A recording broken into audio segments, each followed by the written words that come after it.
Broadcasting from the business capital of the world, this is the Podcast Business News Network. Welcome back to the show. We are so excited to have our business and career coach joining us here today, the owner of Caso from Key West, Florida, and of course, helping so many all over with his work. Welcome to the show today, Joe. How are you? I'm good. How are you? I'm doing fantastic, but I'm not sure. Probably not as good as you because you're in Key West currently.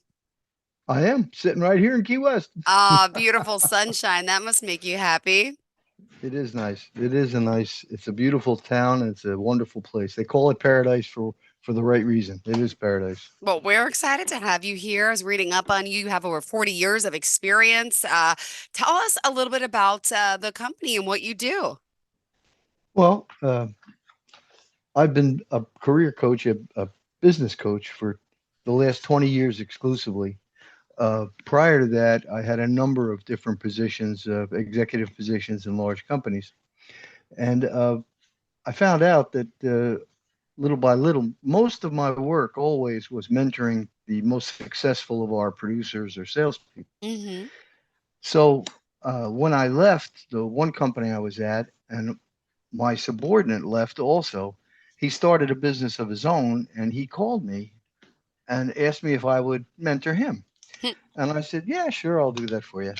And the next thing that happened was he said, no, we want to pay you. We're going to actually pay you for this. I said, Uh-huh. really? And it grew from there. So what I do basically is I work with small business owners of small businesses or the principals in a law firm or an accounting firm, the managing partners, whoever they may be.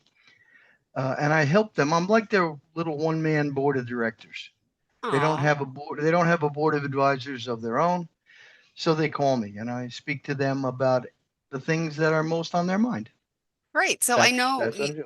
great. We're going to get into some goal setting, time management, productivity, and all the services that you offer. But I want to find out a little more about you. Where are you from? Tell us a little about your childhood. And do you mind? Yeah, I know you No, had no, two that's very fine. strong influences in your It's life. You fine. mentioned. Um, well, I'm from New Jersey. I was born and raised in Woodbridge, New Jersey. Oh, nice. I have family in Old Bridge. Close, Oh, close. very close. As a matter of fact, I moved from Woodbridge to Sayreville, which was right next Right on door the to border. right, Yep. right next door Technically, to their Old Bridge. address was on Spiral and Pluto, that area. So their address was Sayreville. But yeah, okay. I know exactly where you are from. Awesome. A small world. So yeah, so I we came. My wife and I decided when she retired, she had a real job where you could retire from. So when she retired in 2015, we had already bought a property down here in Key West. So we moved down to Key West, and I can do what I do from just about anywhere. So it didn't really matter. I could be here and or there, but I wanted to be here.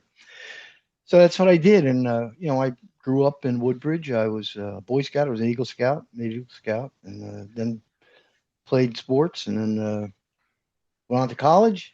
Graduated from Fairleigh Dickinson in New Jersey with an accounting degree. Went to work for Ernst and Ernst at the time, but it's Ernst and Young now, Mm-hmm. and had some other things that I did along the way. Wow. So your career, obviously, you've been coaching and advising your whole life. Well, pretty much that's the way it worked out. I was when I was with the large public accounting firm at the end. It wasn't Ernst and Young; it was another one. For 9 years, my job was to mentor the partners in charge of all the practice areas, and I helped them grow their businesses. When I went Beautiful. to a large insurance company, I was CEO of a region. At that time, they asked me if I would make sure that I mentored the top 15 producers. So I did. And that's how it all came about. I was coaching without really calling it coaching. It was just part of my job. And then I realized it'd be fun, to maybe just do it. So that's what I'm Here doing. you are. All right. Well, glad you're here. Thank you so Yeah, much. How do we yeah. find you? We got to tell everyone the website. Well, my website is www.casoandco, CASOANDCO.com, casoandco.com. Awesome. Well, there's some Easy. great reviews. Okay. I mean, let me just mention a few before we talk more. But Joe is an action-oriented, no-nonsense advisor whose common sense in combination with high-profile experience makes him an outstanding consultant and coach. His warm, personal style enables him a pleasure to work with as well. Someone else is calling you a secret weapon for the small business owner, and those who need advice from experts, an expert who can provide a constructive opinion.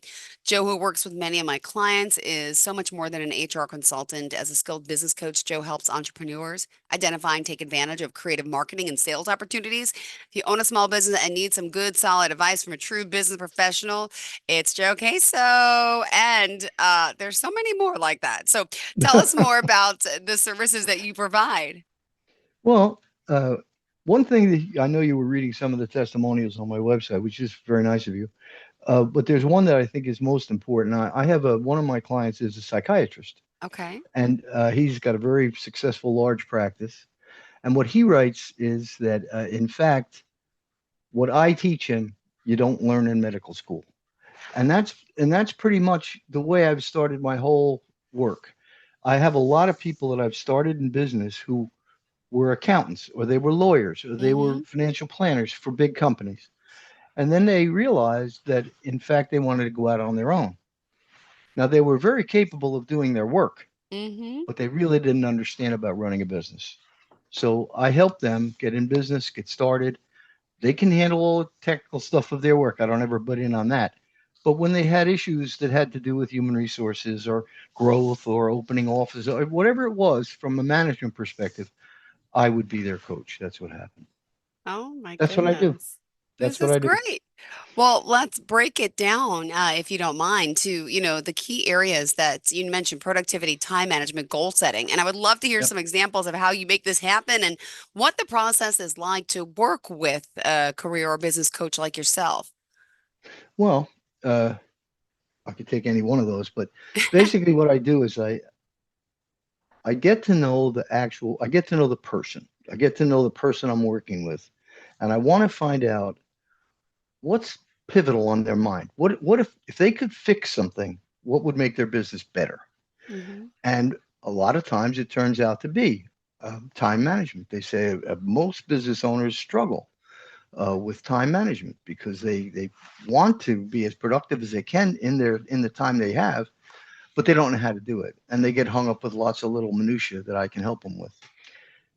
Goal setting is a totally different scenario. I have a bunch of people that come to me because they say they've been struggling to reach a goal for years. They say at the beginning of the year, I want to reach this level by the end of the year. And by the end of the year, they haven't done it. So what do? They say, let's do it next year. And so they put it up, they then set it up for a goal for the next year to keep kicking the can. What I do is I have a process that I use. It's been around for a long, long time. I didn't invent it, but Mm-hmm. it's a four-step process which helps people to hold themselves accountable. And to me, that's the key issue with a small business owner. They're used to having a boss. They're used to having somebody above them that tells them you have to have this done by a certain time. Now all of a sudden they're in business for themselves. They have to set their own goals. They Yeah, have to set their own time. They have to keep their self. They have to discipline themselves and hold themselves got it. accountable. So that's what I do. Well, this is great what you do. Clearly, it's working. And is there certain programs where do you need a certain amount of months, time? Like how do you know what someone needs? Well, when I do a 1 hour assessment, that's off the clock. I get with a Okay. prospective person for an hour, and I hear what's bothering them and what they want to do. I have had occasions where someone would call me and I could give them what to do in an hour and they're done. They had a specific issue. I told them what I thought would help, and I said try it, and they hung up, and that was the end of that. And they did well. And I told them if they need me, call me back. Sometimes they do, sometimes they don't, but it doesn't matter. But most of the time, it's people that come to me that really need to have a plan. They need to have Okay. a real, they need to have a plan. So I work with them on their business plans. I work with them on their strategic plans, but those things take a long time. Uh, the client I mentioned that was my first one is still my client 19 years later. I've got a lot of clients for 20 years, 10 years, 5 years. It's not unusual. Uh, and it's been very use. I've had a lot of fun with it. I enjoy working with different businesses and different people, and I enjoy helping them solve a problem. Hmm. It's good. I like it. And, in particular, what types of business owners, like, could you give us some examples, maybe of, some of the types of business you're working with, or it's really Sure. all types of businesses? Well, no, I don't work with any specific industry, uh, because what I help people with is pretty universal. But Hmm. I could tell you, I mean, I have accountants, some of them came to me because they were working with another accounting firm, a larger one, and wanted to open their own. So I've got ones like I've been working with for 12 years and helped her build her business. I've got law firms. I'm currently working with a partner at a very large law firm to help him. And something they don't teach people in professional services, they don't teach people how to sell. What they do is they bring them into the law firm. They're great lawyers. They make them associates. They make them a, they want to make them a partner. And then all of a sudden they say to them, well, one of the requirements to being a partner is you have to bring in business. They never knew how to sell. So I help with that. I've got one client right now that's a partner in a large firm, who I'm helping to teach how to do business development. I've got a person who is a contractor. He has a very substantial business doing wall coverings. She does wall coverings in large buildings. He papers, whatever they do. And I've been working with him for 4 years to help him get started. And he's doing great. He's doing great. And I think that what helps him is knowing that he's got somebody that he can talk to, and that they trust to put him on a straight line. And that's what I do. I don't know. I've got a financial planning firm that I do. That No. been around for a long time, and I help them with just about everything. I speak to them often, and help them in any way I can. All righty. Well, it's always great to hear some of those testimonials. Like I know we mentioned a few before. Do you want to share some of your client stories? Or what else did you have in mind for today? I'm just looking at your notes. I want to make sure we're covering everything for you. Well, let me think. I think one thing that would help. Uh, there are certain types of people that I really should meet, that I think I could really help, Okay. and that I've helped, and I have history at it. One of them, which may seem a little bit off the beaten track, is I like to help legacies. I like to help a business that has a mother and a father that have run it for 50 or 60 years, Mm-hmm. and they want to retire to Boca Raton. And what happens is they have siblings, they have children in the business, and maybe one of them is a real good salesperson, or one of them is a real good human resource person, and they turn the business over to them only to realize that that person really has never been taught how to run a business. They did their job. So I've been hired by the retiring parents to work with children that are going to take over the business. That's a lot of fun. Mm-hmm. So I enjoy doing that. I have I've worked with a lot of people who are in transition. I've had a number of people that I work with who have been executives in very large companies and decide they want to open a business. They've decided what they're that they don't want to be don't want to be working with a large corporation anymore where they're controlled by that. They wanted to control their own destiny. Yeah. So they come to me, and I help them make a plan and decide what they want to do. And then then it turns out usually that they're going to want to open a business. So I help them start the business. I have one that's considering going out completely on their own, independent, and then or also maybe looking at the franchise operations. And I help them to look at the pros and cons of these things and then make a plan. That's what I do. Well, I clearly you're doing something right. A lot of successful stories and clients, and just reading on the site, you say that every business, needs a plan. I was just reading, and you Yeah. said a plan could be 4 to 6 pages. It's nothing lengthy, but the overview, the industry insight, the market analysis, competitive analysis, marketing plan, operating plan, and financial plan. So these are all things that you can help people work on to start this up, right? Well, the plan you just read from, that's on my website. Yeah.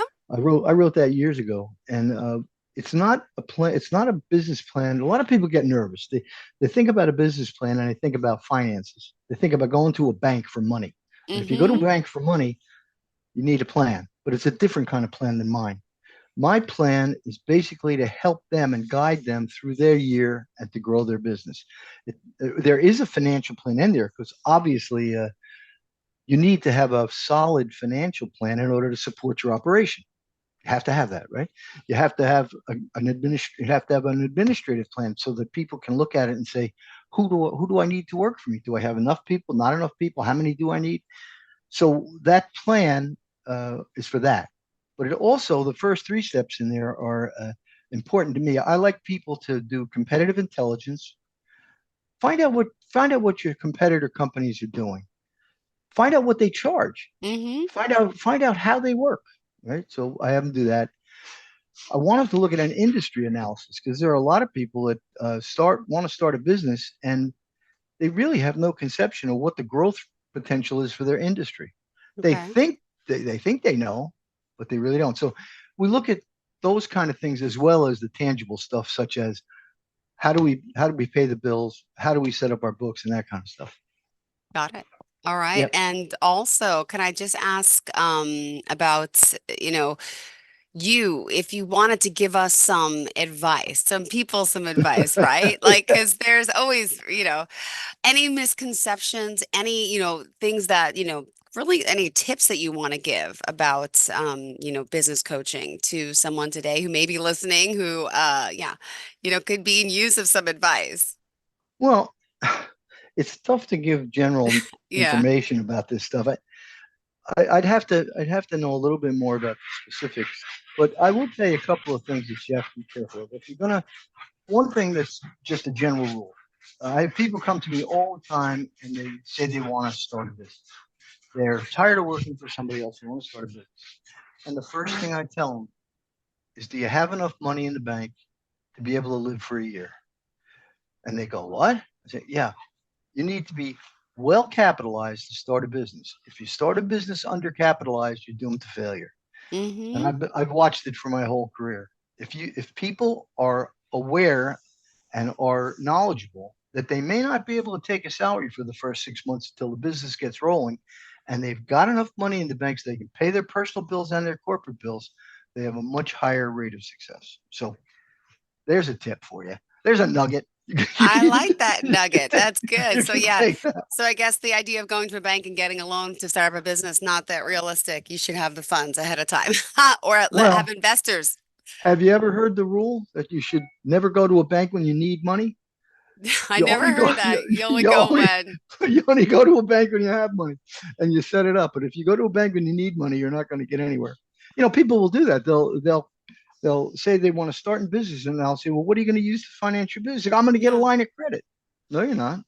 Most banks are not going to. They want to see a history. They want to see that you're doing something, and then when you do, then you show them that you deserve it, and you show them that you have it, you have the ability. You're going to get a line of credit, but it's not going to be the first day you open your door. Interesting. I love it. All right. And did you want to share maybe, did you have your own challenges in your business? How, Oh, could you share one sure. of the biggest challenges you faced? Yeah, I think that well, I don't know if it's a general, a specific challenge, but in general, I mean, there's lots of times that I started down one road or another and it didn't work out. And I had a couple of very good mentors who told me when I was younger, you know, don't be afraid of failing. Sometimes you have to fail to find out just exactly what you're made of. And you fail, and then you pick yourself up and you get going again. But to me, the whole goal or the whole key to this is always look forward. If you're trying to analyze things you did before and why did that happen, that's a distraction. See, to me, the Yeah. one the D word is the big one to me. All my clients know this. I try to eliminate distraction from what they do. Mike, what's the D word? Got it. The D word. So no distractions allowed. And if you allow yourself to move forward, not be distracted by the past, you'd be much more successful. And most of the successful people I know have reinvented themselves many times in one business to another, in the different plateaus of their business. And you find that when you're in a small business, you grow it by plateau. You don't just it's not just a big rocket, You grow when you reach a level, and then you do what you need to do to reset your administration, reset your operation, and you grow to the next level. And that's what I help them with. I help them to be a little patient. Oh my goodness. Well, we also, you work with people now. I know you're in Florida. I You am. doing all Zoom or is there in person as well? Well, if they're in Florida, it can be or if they can want to come down and see me, they can get on a plane and come down to Florida if they'd like to. But yes, all of my clients are Zoom. All of Got them it. are on the phone. Yeah. Got it. And what do you love most about helping people grow in their small business? It's very rewarding. I enjoy watching them grow. I love the challenge of the different things they want to do. None of my clients are static. Every one of them has uh, just one quick. People have a big thing with to-do lists. To-do lists. Well, I have my clients prepare two to-do lists. One which is the everyday to-do list, and the other which is a list that they keep to the side, which is the big projects, the big priorities that they want to get to. Because the whole trick is to prioritize your time so that you're productive and that you're not distracted by stuff that you should be delegating or outsourcing. Very large. You can eliminate a lot of distractions by being able to delegate or outsource. And we work on that, how we can do that. Some people it's only them, so there's nobody to delegate to, but they still can outsource. But as they grow, they can both delegate and outsource. So frees them to do the number one thing that a owner of a business has to do is sell. The owner of the business is the number one salesperson for that company. I don't care what you tell me. Uh-huh. That's the way it is. So you got to make time. So since your time is limited, you need to be able to make sure you maximize the time you can be actually out there talking to clients or prospects. Got it. Well, thank you so much. We still have 4 minutes left of the show. Oh my So God, I not four have to minutes. So, ask, yes. Okay, let's go over the website again. If someone wants to reach yeah, out, it's sure. Caso spelled CASO and co.com. Do you have any social media pages do you want to share or a phone number? Well, yeah, sure. My phone number here in Florida is 305 453 6378. And you could do that, or you can email me at askjoe, ASKJOE, askjoe at case1co.com. My website also has a spot in it, an Ask Joe page. So if you go to my website and you have a question you want to ask, you can just do it right there, and I'll try and get to it in a timely fashion. Got it. And what would you say sets you apart from other coaches out there in the market? Well, You're like, it's me. I'm unique. I'm awesome. well, it's interesting. It's not me saying this. My clients tell me this. I Hmm. know where I'm unique. I'm unique in that one, I don't charge an annual contract. Nobody has to sign a contract for a year or two with me. Hmm. They work with me month to month. And if I don't add value, they don't have to pay me. It's just that simple. It's worked for me for 20 years. I haven't had anybody stiff me for money. I've never had to chase anybody for money. The reason, add value. If you add value, now that's different than a lot of the franchise coaches. They're taught to have a 12-month plan, a 24-month plan, and they charge that way.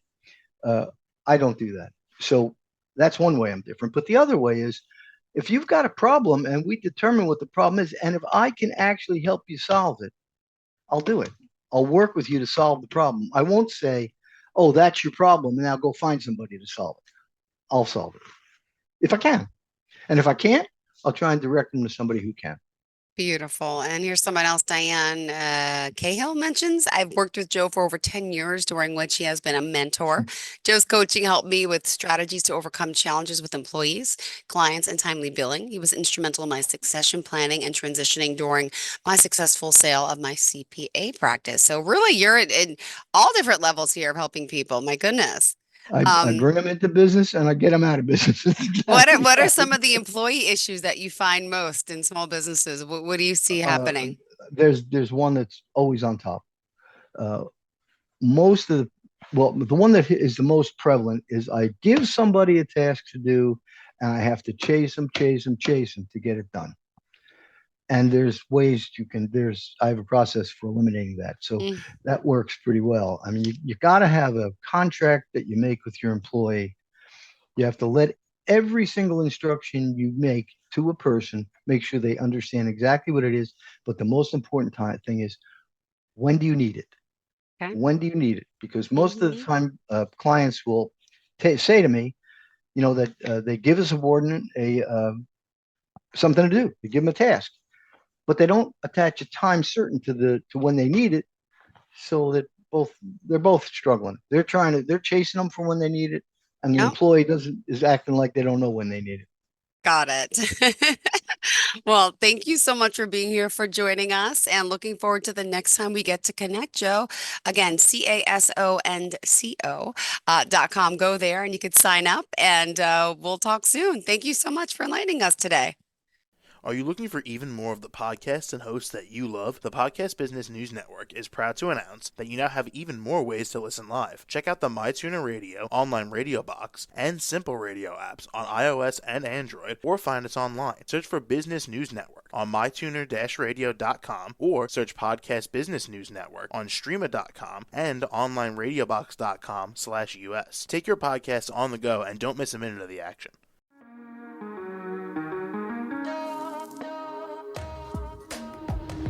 Broadcasting from the business capital of the world, this is the Podcast Business News Network.